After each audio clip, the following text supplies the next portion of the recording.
Hello, Lisa here. Welcome to my channel, or welcome back to my channel, and welcome to Learn to Read Tarot with me. If you're new to my channel, hi, I like to make videos all about tarot. I make educational content like this, and I also make review content and just fun videos about tarot and oracle decks. So if that sort of thing is your cup of tea, definitely hit the subscribe and stick around with me a little longer. But first, let me tell you a little bit about Learn to Read Tarot with me as a series. So the idea of this is to sort of help people who have learned the basic meanings of the cards but are looking to then start to take things to the next level. So you kind of have an idea of what the Ace of Cups might mean or what the Four of Pentacles might mean, but you're looking to sort of start to put things together into a reading. So I do some sample readings. We talk through different kinds of ways of working with the cards. Today we're going to be talking about intuitive reading. Now, before I jump into this, it's worth pointing out that if you are brand new to the tarot, start with just getting that basic understanding under your belt first. I have a full entirely free course here on YouTube called Tarot with Training Wheels that will take you from like knowing nothing to having a basic understanding of all 78 tarot cards. So I definitely recommend you start with that playlist.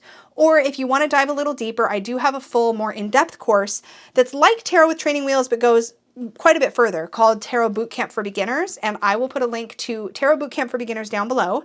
Today we're going to be talking about just getting started with reading intuitively, and if this topic interests you, I just launched a course called Intuitive Tarot Reading. I'm really proud of it. It is up on my website as well, and there'll be a link to that down below also. And Intuitive Tarot Reading is really that next step, right? Where you really sort of jump off of your foundational knowledge and then start to really lean into self-trust. So we're going to be talking about that today. But that course on my website is on sale through the end of September using our launch coupon code, our special course launch coupon code. You can get 15% off either or both courses on my website, but that sale does end at the end of the month. And so if you want to get them on a discount, now's the time to scoop them up. Either or, doesn't matter, but I wanted you to know about it because I think there's only a few more days left of the sale at the time I'm putting this video out. So now that we've gotten that out of the way, let's dive into today's topic. So I want to give a bit of a primer or an introduction to the concept of reading tarot cards or oracle cards intuitively. And so I have a few decks we're going to be playing with today. The first one in the center is a tarot deck.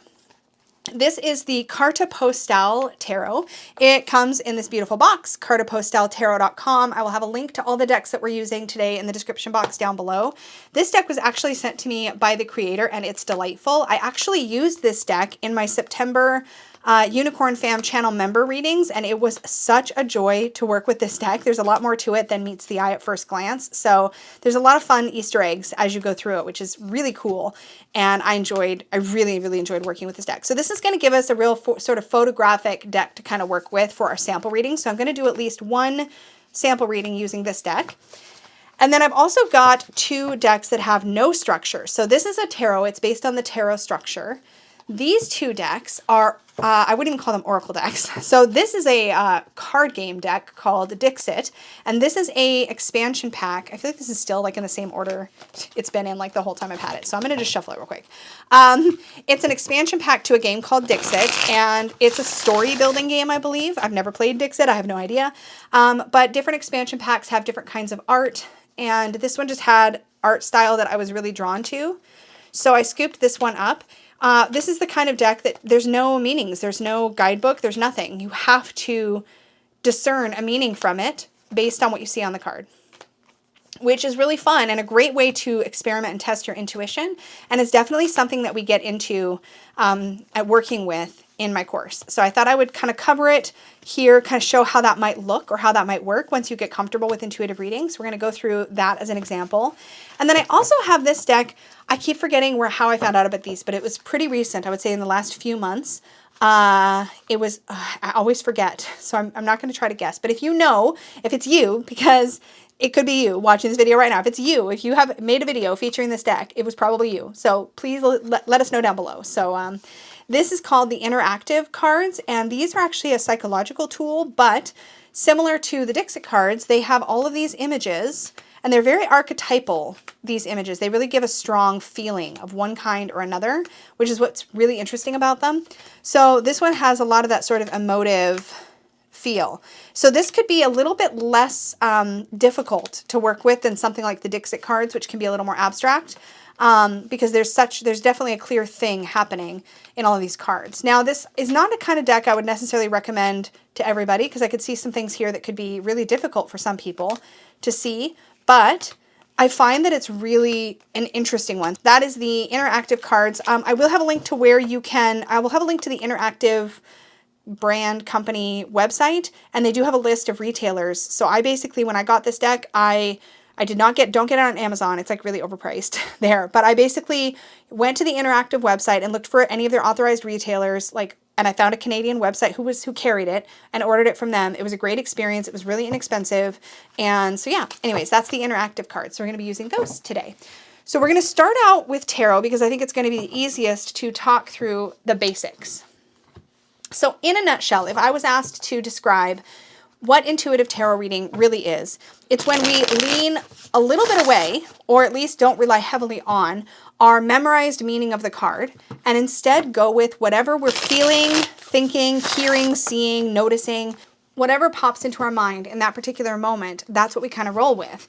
Now, that can be challenging, or it can be really, really easy. It really just depends on you and what feels natural for you. The hardest thing about intuitive reading often is overcoming the internal stigmas, the feelings that you have about what that means, whether it's real or not, all that kind of stuff. And I go through a lot of those sort of troubleshooting things in the course that I have. Today, I'm going to just say that in a nutshell, what you want to do is practice trusting yourself. That's one of the biggest takeaways from any practice of intuitive reading or intuitive divining of any kind, is learning to trust yourself, learning to trust what pops in your head. So we're going to do a sample reading. Let's pick a pretend querent. So,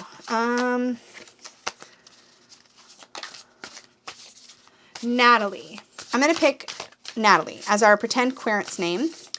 And our querent's going to ask about their work. So I don't know if I'm repeating fake questions. I'm just trying to come up with them on the fly, so they may be repeats. But we'll just say, Natalie is really struggling at work. She's got a coworker that's making life difficult for her, somebody she doesn't get along with very well. She wants to know what she needs to know about the situation at work and kind of how she should handle it.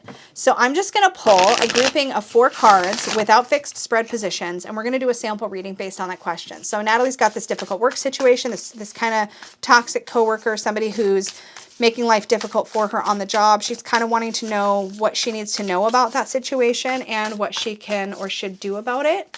So that is the focus for our reading.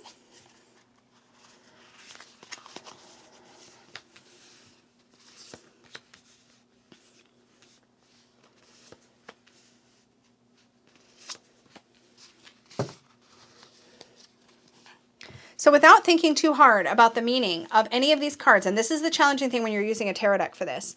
Let me zoom in so you can kind of see what I'm seeing. I'm going to talk through what I'm seeing in the images and really sort of tell you what I'm getting for the answer to this question.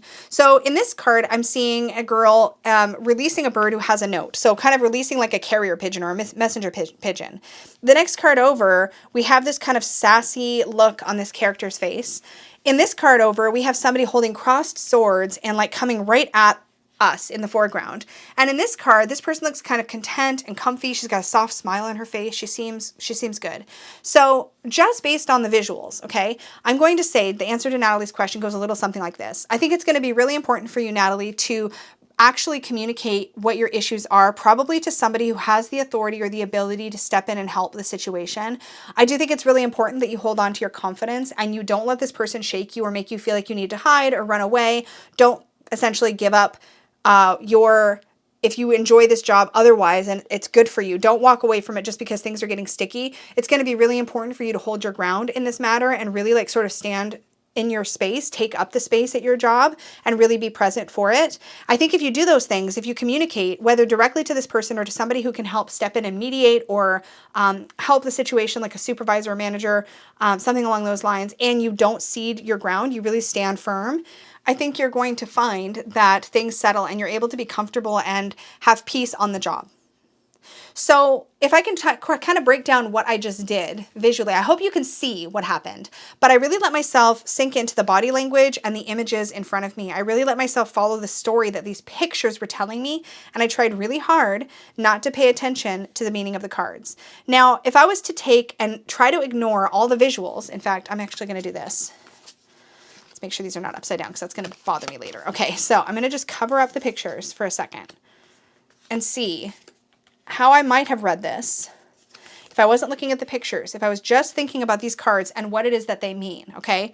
So 9 of coins would indicate that actually financially things are probably okay. They're probably stable. In fact, there may be a reason why she wants to stay at this job, and it could be because outside of this coworker, everything's really, really good. We know that in the 9 of coins, we're experiencing sort of the fruits of our labor. Things are good. We're obviously probably making enough money, right? So all those things are important. The Judgment card is usually a call to level up in some way, to step up into, to step outside what you maybe would have always done in the past to do better. So if doing better in this case for Natalie is to stand up for herself, then that would imply that there is a call to really stepping up and standing up for herself. But either way, there is a real invitation to step into a new way of handling situations. So if Natalie's been the type of person to slink away in the past, this definitely confirms what I'm feeling about wanting to like really do things better or differently this time, really face it head on. The 2 of Swords could indicate that there is a bit of a stalemate feeling while she does stand up for herself. So there's a feeling here of being perhaps frozen for a bit, and it might be really difficult to make the decision. Do I stay? Do I go? Do I stand up for myself? Do I not? But that can still happen and would still be good. The Queen of Cups, I would probably still read the same way. We're still heading towards, I think, a new level of emotional maturity in the situation, based on how we handle it, right? Or based on how Natalie handles it. So I feel like I actually got a pretty similar answer looking at the titles of the cards as I might have gotten looking at the images. But looking at the images gave me so much more to think about, because I was able now to sink into what was happening in each card. What was I seeing? What was I feeling looking at these images? So it let me tap in that other way. And so if you want to try this at home and you're new to intuitive reading, I would invite you to maybe try something just like this, where maybe you ask a question, you pull a few cards, no positions for this. It's really fun to just sort of work with the story so that the cards can create. So maybe what you do is you do draw your cards and you do exactly what I've done here and cover up the titles and just focus on the images and what you see and what they make you think of. That's a good way to experiment with this with tarot. And then do the opposite and see, and you might even want to do this in reverse. First cover up the images and read it and write down maybe what your reading would have been based on just the titles of the cards and what you know about them, and then go this direction, right? That might have been a cool way to do it.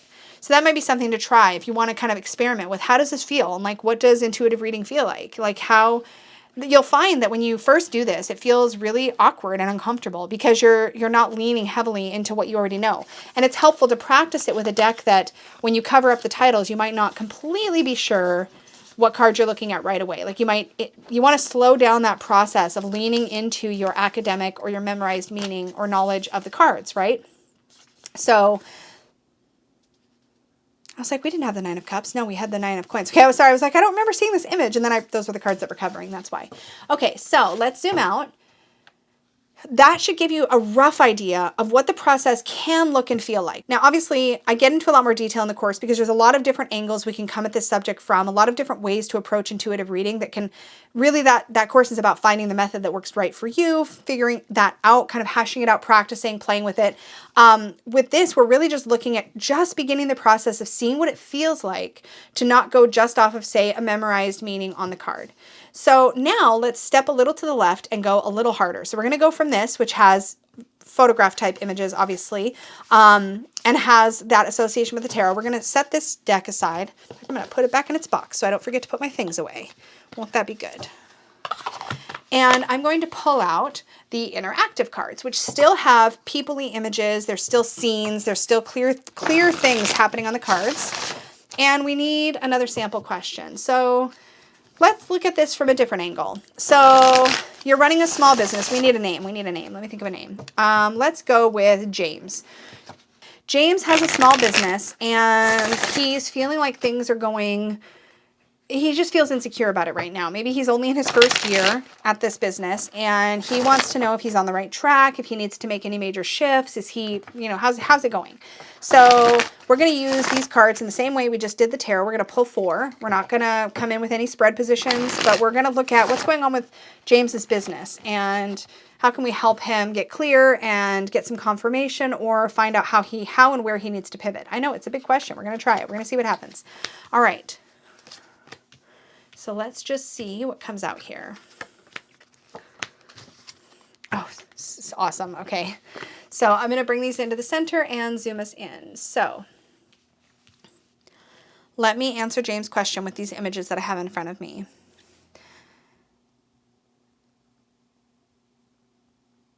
Okay, got it. So here's how I'm feeling looking at this. And this is the cool process about it. This is the cool thing. So when I said, okay, got it, it's because I took a minute, and this is helpful. If you're trying to read intuitively, take a minute to take in the cards that you see. Don't feel like you have to immediately know the answer. It's not that simple. When you're reading intuitively, sometimes it helps to have a grouping of cards down, take a minute, look at them, see what each one makes you think of, form the storyline of what's happening in your head. I use the word storyline a lot when I'm reading in this way, because I feel like, especially when I'm full on, no safety net, reading full intuitive, like with cards like these that don't have anything, right? There's nothing to jump off of, just the art. If I'm reading like this, I have a tendency to really give myself a second to think about, is this making sense to me? Am I understanding what this is saying that leads to this, that leads to this, that leads to this? Do I see a cohesive storyline in the cards? And so that's really, really helpful, is to take a second and just take it in. With that in mind, I know what's happening with James's business, so I'm going to talk about it. So this first card here makes me feel like when James first started his business, he really came into it a little bit naive. This is normal, right? We come into the business, we think we know how it's going to go, everything's kind of rose-colored glasses and all sunshine and daisies and going to be great, right? We come in very trusting and very innocent. And partly this can get us into trouble because we might go in a little trusting and get burned by people who are not so ethical, right? We might end up dealing with a client or another business in our business-to-business dealings that, really is disappointing. And so we go in and we can get jaded really quickly when we start a business from this place, but just know that, and this is me talking to James, just know that starting from this place is so common, right? It's so normal to go in, and it's kind of great, actually, to go in really hoping for the best when you start a business. But there can be a period of time when you have to pull back and get the bigger picture. You have to realize, okay, well, things aren't going the way that I thought. So let me just try to catch my breath and take a look. And I think that's kind of what James is trying to do right now with this reading, right? He's trying to pull back and go, okay, it's not looking and feeling the way that I expected it to look and feel. Instead of panicking, I'm going to just check in. Is it going okay? What should I do differently? I'm feeling a little bit shaky right now. And so James is taking a moment with booking this reading to really try to come into his center and really, or pulling these cards for himself, right? He's really trying to take a moment to kind of go, okay, breathe. Let's figure out what's going on. Let me come into my center. Let me think about it for a minute. Let me consider the bigger picture. Is everything as terrible as it seems in this moment? Is it really so bad? Or is it just that I'm having to rebalance myself from going in thinking everything was going to be super easy, hunky-dory, to realizing there's going to be some challenges and hiccups along the way. And so I think he's kind of just coming to a place of rebalancing all of that. This next card, to me, what really jumps out at me is the way that this yellow circle and this blue circle are sort of overlapping into this Vesica Pisces shape. And that's my focal point for this particular card. And it tells me that this is a very temperance kind of energy for me. And I'm reading it in that way because that's the first thing it made me think of. So I'm like, okay, James, I think it's going to be really important with your business to take a very balanced and measured and conservative approach, right? So don't jump all in into any big risks right now. And also similarly, don't pull back and cling so tightly to security that you're not moving things forward. So I think in general, your approach to your business needs to be one that is measured and cautious without being overly cautious, and adventurous without taking too many risks. So you're looking for that really beautiful, Goldilocks just right point in your business right now. So make your moves slowly, and don't be afraid to ask questions from people who might have gone before, people who might have wisdom to share, who know better, who can light the way for you. Do you have people in your peer group or in your networking groups or in your community that are running similar businesses or similar sized businesses or similarly aged businesses who are also maybe at the beginning? Can you start up a bit of a group and talk to people who've gone before you, who've already been through these struggles, so that you can kind of bounce things off of somebody who's more knowledgeable?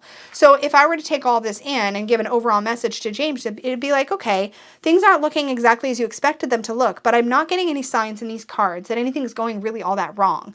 It's just that you're having to sort of reassess and look at how you're feeling, kind of come to a new way of looking at and approaching your business. And with that in mind, these are the two major pieces of advice I'd ask you to look at doing, right? Look at how you can take a moderate approach and seek out those who can share their skills and their knowledge with you and kind of help light the way so that things are a little less burdensome, right? They're not just weighing on you because you're trying to figure it out, but you're actually following a path that somebody else has already walked. So how can you take advantage of, and by take advantage of, I mean make use of, in a healthy, balanced way, like not like actually take advantage, but how can you make the most of the resources around you, the people around you that are knowledgeable and that have skills or that have done this before. So really reaching out to others in your community in a similar niche as you, a similar business as you, that sort of thing. I would really encourage you to have some business buddies that you can like bounce things off of. So that's what I would tell James, as doesn't look like you're on the wrong track, looks like things are fine, balanced approach, seek out those with more knowledge. And I got all of that by looking at these cards and really jumping off of what did each one make me think of. And so in a nutshell, here's the Cliff Notes version of what happened internally for me. Naivete, almost fool-like energy. I saw how like he was so eager and just wanting to like do well here, right, in this image. In this image, there's a meditation style situation going on. And I was like, perfect. You know, we're going within, we're kind of thinking about things, we're coming to a place of calm. I told you what I saw here with the Vesica Pisces. And this, I mean, come on, that's like classic hermit energy, right? But I love the way that this character was holding out this lamp and lighting this path. And so I sort of focused in on this for reading the answer to that question. So that kind of gives you a bit of an insider look in what a reading with these cards might look and feel like. So, and again, I'm not saying that you're going to pick up this deck and read it the same way I just did. I just mean that hopefully you can kind of see what my process looked like when I was reading that intuitively and start to kind of wrap your head around what that could look like and what it could feel like for you. Not that it's going to look and feel exactly the same. I don't want to mess my words up there. So that brings us to our third experiment, which is the Dixit cards. Now here, I feel like we're actually going even further afield because some of these cards are really interesting, right? They're not just regular scenes. Now we have like a violin that's also a pen. You know, there's some abstract things going on.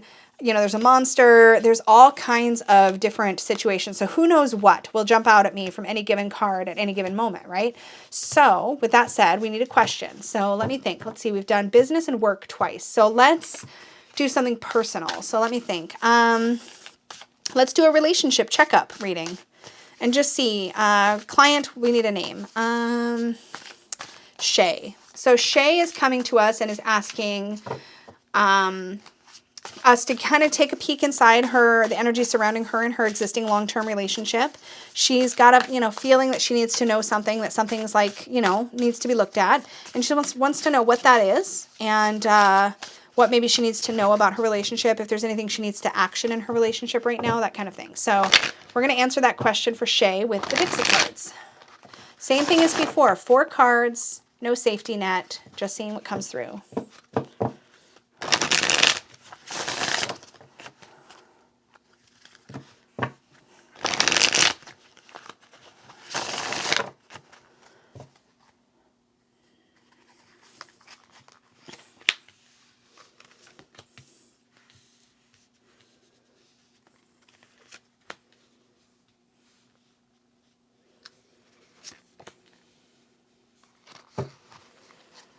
So like before, I'm going to take a second to take these in as I zoom us into the cards.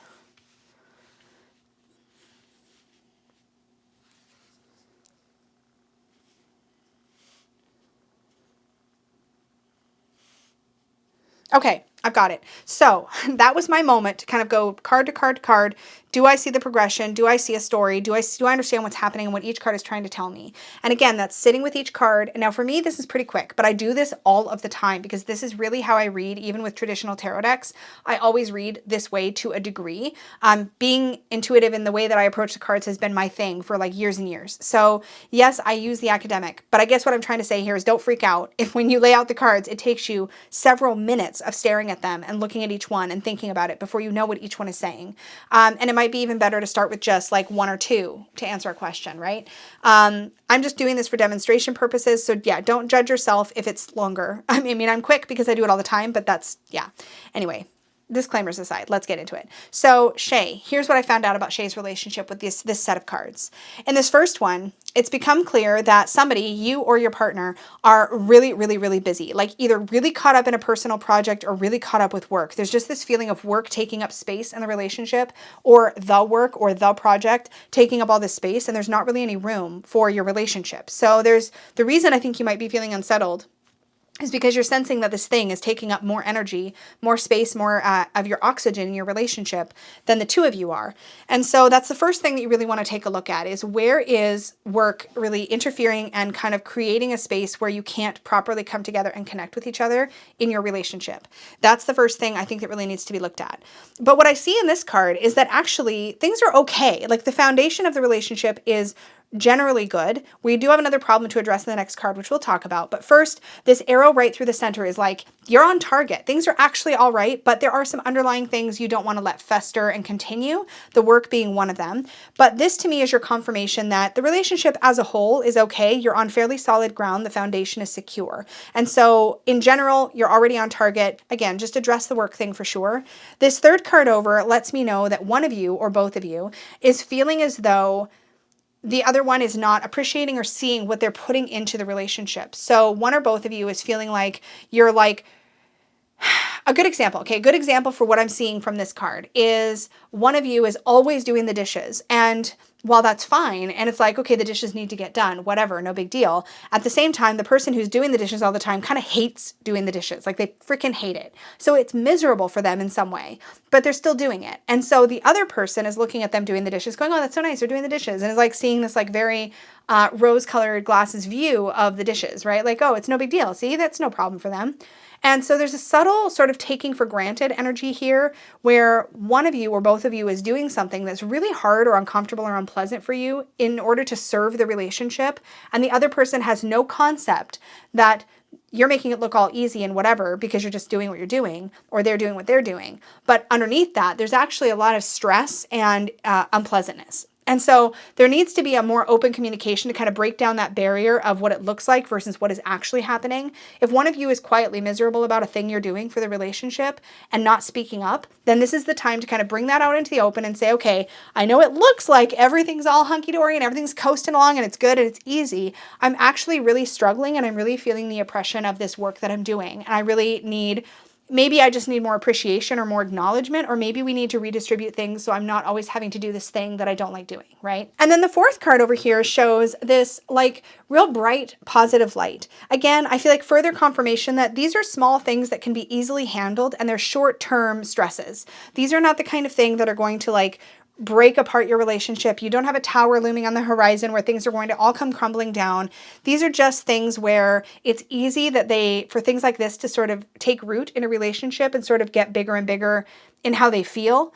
But as long as they get addressed and the two of you sort of bring these things into the open and discuss them and like make space for them to be adjusted or tweaked, like the too much work and then maybe underappreciation or kind of imbalance in workload or whatever this represents for you in your relationship, as long as those things are addressed, I feel like you'll find that things are going to smooth out.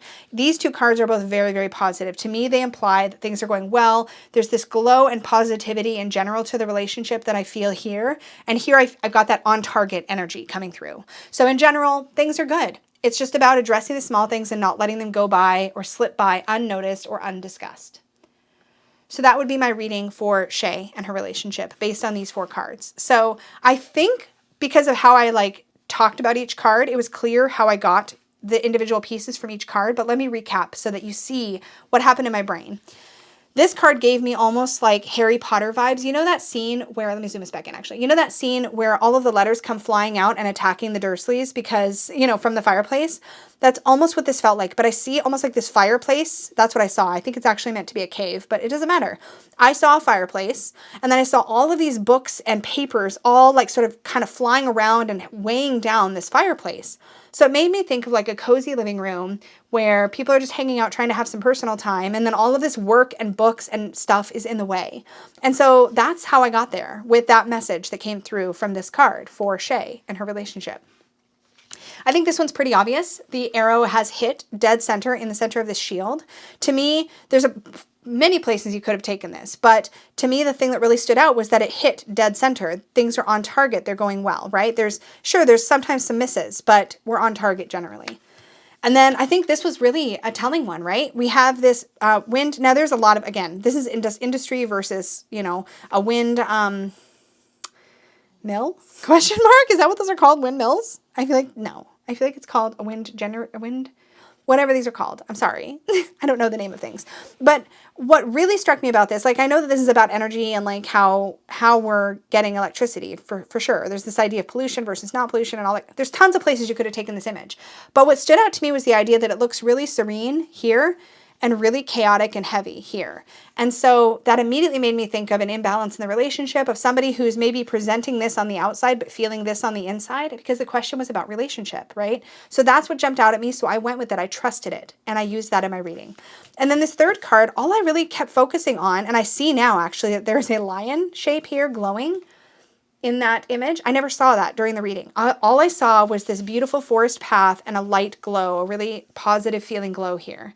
But if I had it to do over again, having now spotted the lion, I might actually lean into that and talk about the strength, the underlying strength in the relationship that's easy to overlook, but it's there because of course lions to me can be strength and ferocious, right? So do you see, I hope, how I've done that?